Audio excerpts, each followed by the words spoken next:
നവരാത്രി ആഘോഷ പരിപാടികൾക്ക് ക്ഷേത്രങ്ങളിൽ തുടക്കമായി. ശ്രീ കൂടൽമാണിക്യം ക്ഷേത്രത്തിൽ സംഘടിപ്പിച്ചിട്ടുള്ള നവരാത്രി നൃത്ത സംഗീതോത്സവം ഉന്നത വിദ്യാഭ്യാസ സാമൂഹ്യനീതി വകുപ്പ് മന്ത്രി ഡോക്ടർ ആർ ബിന്ദു ഉദ്ഘാടനം ചെയ്തു.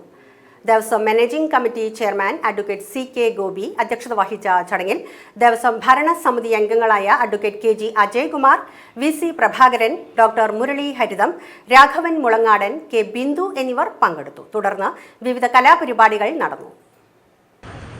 കൂത്തിൻ്റെയും കൂടിയാട്ടത്തിൻ്റെയും കഥകളിയുടെയും എല്ലാം പ്രഭവ കേന്ദ്രം എന്ന് അഭിമാനപൂർവ്വം നമുക്ക് അവകാശപ്പെടാൻ സാധിക്കുന്ന ഇരിങ്ങാലക്കുടയുടെ സാംസ്കാരിക അന്തരീക്ഷത്തിൽ വളരെ ഊർജസ്രോതസ്സായി നിലകൊള്ളുന്ന സവിശേഷ സാന്നിധ്യമാണ് ശ്രീ കൂടൽമാണിക്യ ക്ഷേത്രം.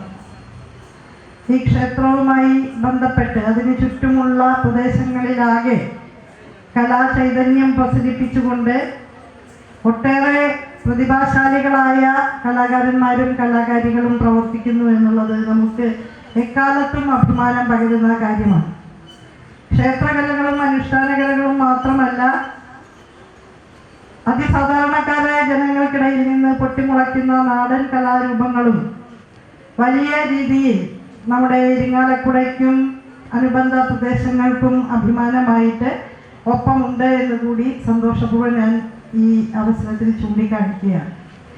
ഇപ്പോൾ നവരാത്രിയോടനുബന്ധിച്ച് കലാദേവതയായ സരസ്വതിയെ ഉപാസിക്കുന്ന ദിവസങ്ങളിൽ ഇരിങ്ങാലക്കുടയിലും പരിസര പ്രദേശങ്ങളിലുമുള്ള കൊച്ചു കലാപ്രതിഭകൾ ഉൾപ്പെടെ അണിനിരക്കുന്ന ഒരു കലാവിരുന്നാണ് അമ്പലത്തിന് മുൻപിൽ സജ്ജീകരിച്ചിട്ടുള്ള ഈ വേദിയിൽ നടക്കാനിരിക്കുന്നത്. അതിൻ്റെ തുടക്കമാണ് ഇന്ന് നാം എല്ലാവരും ചേർന്ന് ഇപ്പോൾ കുറിക്കുന്നത്.